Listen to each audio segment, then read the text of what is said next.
السلام عليكم ورحمة الله وبركاته. الحمد لله رب العالمين والصلاة والسلام على أشرف المرسلين وعلى آله وصحابه الفائزين برضا الله. أما بعد, അല്ലാഹു സുബ്ഹാനഹു വ തആല അവൻ്റെ പരിശുദ്ധമായ മസ്ജിദിൽ നിന്ന് ഒരുമിച്ച് കൂട്ടിയതുപോലെ നാളെ ജന്നാത്തുൽ ഫിർദൗസ് എന്ന സ്വർഗ്ഗത്തിലും അല്ലാഹു ഒരുമിച്ച് കൂട്ടി അനുഗ്രഹിക്കുമാറാകട്ടെ. നമ്മൾ മരണപ്പെട്ടു പോയ നമ്മുടെ മുന്നോറുകൾ അല്ലാഹു എല്ലാവർക്കും മഗ്ഫിറത്ത് വിശാലമാക്കുമാറാകട്ടെ. അവരെയും നമ്മെയും നാളെ ജന്നാത്തുൽ ഫിർദൗസ് എന്ന സ്വർഗ്ഗത്തിൽ ഹബീബായ റസൂലുള്ളാഹി സ്വല്ലല്ലാഹു അലൈഹി വസല്ലമ തങ്ങളോടൊപ്പം ഒരുമിച്ച് കൂട്ടി അനുഗ്രഹിക്കുമാറാകട്ടെ.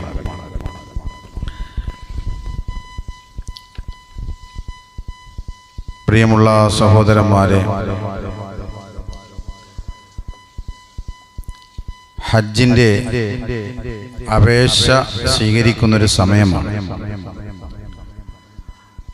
വരുന്ന അടുത്ത മാസം, അതായത് ഈ സെപ്റ്റംബർ 9 വരെയാണ് ഓൺലൈനായിട്ട് ഹജ്ജിൻ്റെ അപേക്ഷകൾ സ്വീകരിക്കുന്നത്. അതുകൊണ്ട് ഹജ്ജുമായി ബന്ധപ്പെട്ട ഹജ്ജിൻ്റെ ഫളായിലുകൾ മഹത്വമാണ് എന്ന് നിങ്ങളോട് ഞാൻ ചർച്ച ചെയ്യുന്നു.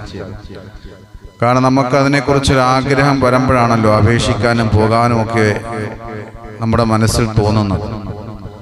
അള്ളാഹു പരിശുദ്ധമായ ഹറമിൽ എത്താനും ഹജ്ജ് ഉംറ നിർവഹിക്കാൻ നമുക്ക് അള്ളാഹു തൗഫീഖ് നൽകി അനുഗ്രഹിക്കുമാറാകട്ടെ. ഈ വരുന്ന വർഷം 2025 ഹജ്ജിൻ്റെ അപേക്ഷയാണ് സ്വീകരിക്കുന്നത്. ഒരു സത്യവിശ്വാസിയെ സംബന്ധിച്ചിടത്തോളം ഏറ്റവും ആനന്ദകരമായ യാത്രയാണ് പരിശുദ്ധമായ ഹജ്ജ് യാത്ര എന്ന് പറയുന്നത്. പരിശുദ്ധമായ ഇസ്ലാമിൻ്റെ ആരാധനകളിൽ വളരെ പ്രധാനപ്പെട്ട ഒരു കർമ്മമാണ് പരിശുദ്ധമായ ഹജ്ജ് കർമ്മം. നമ്മൾ മറ്റെല്ലാ കർമ്മങ്ങളും ചെയ്യുന്നവരാണ്, നിസ്കരിക്കുന്നവരാണ്, നോമ്പുടിക്കുന്നവരാണ്, സക്കാത്ത് കൊടുക്കുന്നവരാണ്. പക്ഷെ ഹജ്ജ് ചെയ്യുന്നില്ല എങ്കിൽ, ഹജ്ജ് ചെയ്യാത്തവനാണ് എങ്കിൽ അവന്റെ പരിശുദ്ധമായ ഇസ്ലാം പൂർണ്ണമാവുകയില്ല. ഹജ്ജും ഉംറയും നിർവഹിക്കുമ്പോഴാണ് അവന്റെ ദീൻ പൂർണ്ണമായി തീരുന്നത്, അവന്റെ കർമ്മങ്ങൾ പൂർണ്ണമായി തീരുന്നത്. അള്ളാഹുവിന്റെ വിശുദ്ധ ഖുർആനിലൂടെ അള്ളാഹു തആല തന്നെ പറയുന്നുണ്ട്, വലില്ലാഹി അലന്നാസി ഹജ്ജുൽ ബൈത്തി മൻ ഇസ്തതാഅ ഇലൈഹി സബീലാ.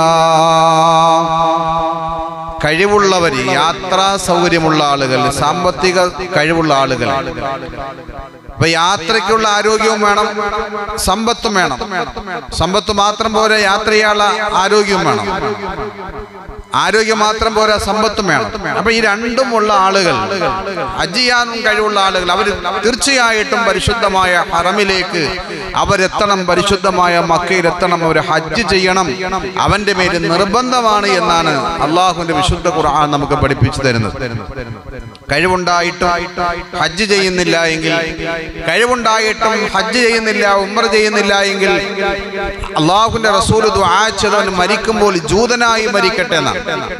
അവൻ ജൂതനായി മരിക്കാൻ സാധ്യതയുണ്ട്, അവൻ ക്രിസ്ത്യാനിയായി മരിക്കാൻ സാധ്യതയുണ്ട്. അതുകൊണ്ട് കഴിവുണ്ടായിട്ടും ഹജ്ജ് കർമ്മം നിർവഹിക്കാത്തവന്റെ മരണം നിങ്ങൾ ഓരോരുത്തരും ഭയപ്പെടണമെന്ന് റസൂലുള്ളാഹി സ്വല്ലല്ലാഹു അലൈഹി വസല്ലം പഠിപ്പിച്ചിരിക്കുകയാണ്.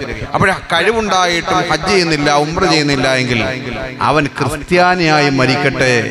അവൻ അങ്ങനെ മരിക്കാൻ സാധ്യതയുണ്ട്. ജൂതനായി മരിക്കാൻ, അതായത് ഈമാനില്ലാതെ മരിക്കാൻ സാധ്യതയുണ്ട് എന്നാണ് അല്ലാഹുവിന്റെ റസൂൽ സല്ലല്ലാഹു അലൈഹി വസല്ലം തങ്ങൾ പറഞ്ഞത്. എൻ്റെ പ്രിയപ്പെട്ട സഹോദരന്മാരെ, മരണസമയത്ത് മനുഷ്യന്റെ ഒരു വിളിയുണ്ട്. നമ്മൾ ജുമാ നമസ്കാരത്തിലേക്ക് ഓതുന്ന സൂറത്താണ്. ജുമാ നമസ്കാരത്തിലെ മിക്കുള്ള വെള്ളിയാഴ്ചകളും ഓതും, യാ അയ്യുഹല്ലദീന ആമനൂ ലാ തുൽഹികും അംവാലുകും വലാ ഔലാദുകും അൻ ദിക്രില്ലാഹ് വമൻ യഫ്അൽ ദാലിക ഫൗലായിക ഹുമുൽ ഖാസിറൂൻ. وأنفقوا مما رزقناكم من قبل أن يأتي أحدكم الموت فيقول رب لولا أخرتني إلى أجل قريب فأصدق وأكن من الصالحين. മരണസമയത്ത് മനുഷ്യന്റെ നിലവിളിയാണ്. അല്ലാഹുവിന്റെ വിശുദ്ധ ഖുർആൻ പറഞ്ഞു, വൻഫിഖൂ മിമ്മാ റസഖനാകും മിൻ ഖബലി അൻ യഅതിയ അഹദകുമുൽ മൗത്ത്. മരണം നിങ്ങളെ പിടികൂടുന്നതിന് മുമ്പ് നിങ്ങൾക്ക് തന്ന സമ്പത്ത് നിങ്ങൾ അല്ലാഹുവിന്റെ മാർഗത്തിൽ നിങ്ങൾ ചെലവഴിക്കണേ. മരണം നിങ്ങളെ പിടികൂടുന്നതിന് മുമ്പ് അല്ലാഹു നിങ്ങൾക്ക് തന്ന സമ്പത്ത് അവന്റെ മാർഗത്തിൽ നിങ്ങൾ ചെലവഴിക്കണേ. അങ്ങനെ ചിലവഴിച്ചില്ല എങ്കിൽ അവൻ മരിക്കുന്ന സമയത്ത് അസ്രായീൽ അവന്റെ റൂഹ് പിടിക്കുമ്പോൾ അവൻ വിളിച്ചു പറയും, ഫയഖൂല റബ്ബി ലൗലാ അഖർതനീ ഇലാ അജലിൻ ഖരീബ്. ഞങ്ങൾക്ക് കുറച്ചുകൂടെ സമയം തരുമോ? കുറച്ചുകൂടെ സമയം ഞങ്ങൾക്ക് തരുമോ? കുറച്ച് സമയം ഞങ്ങൾക്ക് തന്നാൽ ഫസദ്ദഖ വകും മിനസ്സാലിഹീൻ. ഞങ്ങളെ സമ്പത്ത് അല്ലാഹുവിന്റെ മാർഗത്തിൽ ഞങ്ങൾ വിനിയോഗിച്ചു കൊള്ളാം. സ്വാലിഹായ സൽക്കർമ്മങ്ങൾ ഞങ്ങൾ ചെയ്തു കൊള്ളാം. ഞങ്ങൾക്ക് ഒരു ദിവസമോ ഒരു മണിക്കൂറോ ഞങ്ങൾക്കൊന്ന് പിന്തിച്ചു തരുമോ? അല്ലാഹുവിന്റെ മാർഗത്തില് സമ്പത്ത് ചെലവഴിക്കാത്തവനെ കുറിച്ച് പറഞ്ഞതാണ്. അവന്റെ റൂഹ് പിടിക്കുമ്പോൾ പറയും, ഞങ്ങൾക്ക് ഒരു മണിക്കൂർ തരുമോ? ഒരു ദിവസം അല്ലെ ഒരു മണിക്കൂർ തരുമോ? ഞങ്ങൾ സമ്പത്ത് അല്ലാഹുവിന്റെ മാർഗത്തിൽ ചെലവഴിക്കാം. ഞങ്ങൾ അല്ലാഹുവിനെ ഭയപ്പെട്ടുകൊണ്ട് ജീവിച്ചു കൊള്ളാം, അവനെ ഇബാദത്ത് ചെയ്തു കൊള്ളാം എന്നിങ്ങനെ പറയുമെന്ന് അല്ലാഹുവിന്റെ വിശുദ്ധ ഖുർആൻ നമുക്ക് പഠിപ്പിച്ചു തരികയാണ്.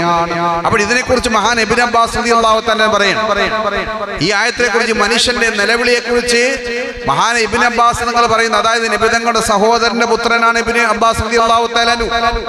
നബി തങ്ങൾ മരിക്കുന്ന സമയത്ത് 13 വയസ്സ് മാത്രമേ പ്രായമുണ്ടായിരുന്നുള്ളൂ. ഇബ്നു അബ്ബാസ് റളിയല്ലാഹു തആല വലിയ പണ്ഡിതൻ, ഇൽമിന്റെ നിറകുടം, ഏത് ഫന്നും ഏത് രീതിയിലും അറിവുണ്ടായിരുന്ന, ഖുർആൻ അതിന്റെ വ്യാഖ്യാനം, ഫിഖ്ഹ് എല്ലാ വിഷയത്തിലും വലിയ ജ്ഞാനിയായിരുന്നു. അറിവിന്റെ ഒരു സമുദ്രമായിരുന്നു മഹാൻ ഇബ്നു അബ്ബാസ് റളിയല്ലാഹു തആല. ഇബ്നു അബ്ബാസിന്റെ വീട്ടിൽ നേരം വെളുത്ത് വൈകുന്നേരം വരെ ആളുകളാണ് ഇൽമു പഠിക്കാൻ വേണ്ടി വന്നു നിൽക്കും. ഇബ്നു അബ്ബാസ് റളിയല്ലാഹു തആല ഉളു എടുത്ത് പുറത്തേക്ക് ഇറങ്ങും.